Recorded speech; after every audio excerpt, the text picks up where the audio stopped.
Good evening to you. I just wanted to make a brief video to let you know some of the work that we are going to be doing for the rest of this semester. One of the major assignments we are going to be doing these next few weeks, obviously, is the small town paper.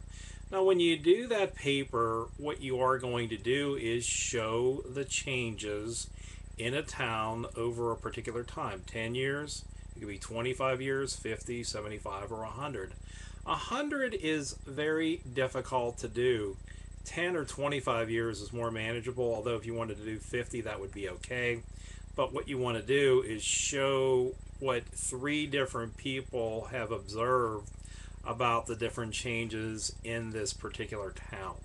So, as I said, when you do the interviews, you can take notes or you can tape record them, just as long as you accurately convey what they said and how they show the town has changed or shifted or whatever. And so, essentially, you'll have about two introductory paragraphs.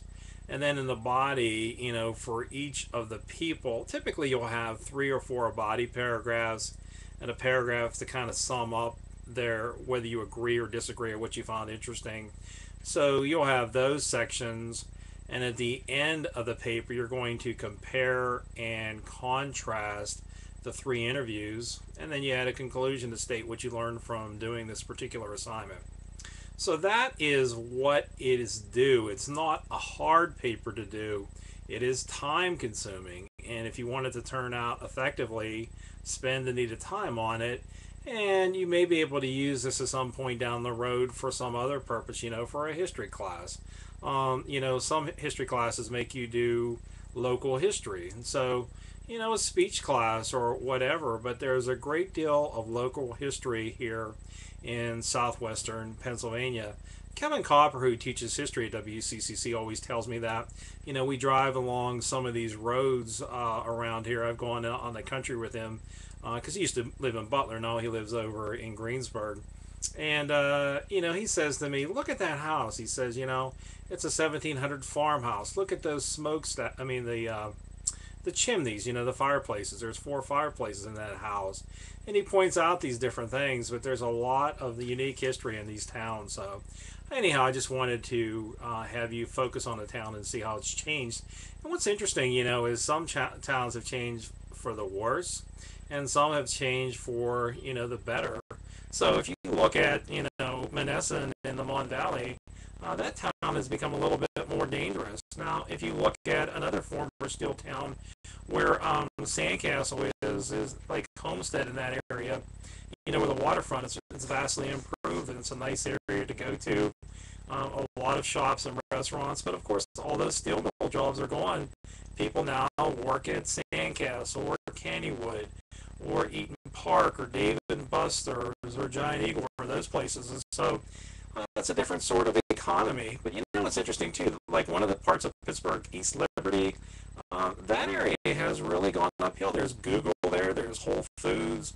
So it's really improved. But that's what you have to do with the small town paper. And the last paper you have to do for this class is an argument, where you look at an issue pro and con, and then based on doing that, you look at the disagree side first, and then the agree side second, and then essentially you show which side you chose and why. Argument is really, really good to do, no matter if you're a social worker, if you're an attorney, or if you're a police officer, if you're in the medical field. You always have to present different types of arguments. I had a student in a class last year, and she wrote her narrative paper on a very interesting topic. She works as an oncology nurse, and she said one of the patients that she worked with had prostate cancer, and he chose not to, get surgery. And the oncologist and the urologist were very disappointed, but she tried to persuade them that's the patient's rights, that's his choice. If he wants to do that, he should be able to do that. So she argued or advocated for the patient. And finally, an interesting type of argument is a friend of mine, his father had a lung transplant. And in the last 5 or 6 years of life, he was at UPMC repeatedly It cost him $7 million for all the treatment that he had, and like I said, he passed away recently. And at some point in this country, you wonder if healthcare is going to start to be rationed, or once people get to a certain age, you wonder if they're going to do all the procedures that they do on them. Even in the last year of a person's life, it becomes very expensive to care for that individual, and you wonder if we can afford to do that as especially we go to national health care. So keep an eye out for some good argument topics, but I just wanted to give you sort of an update tonight as far as some ideas. Thank you.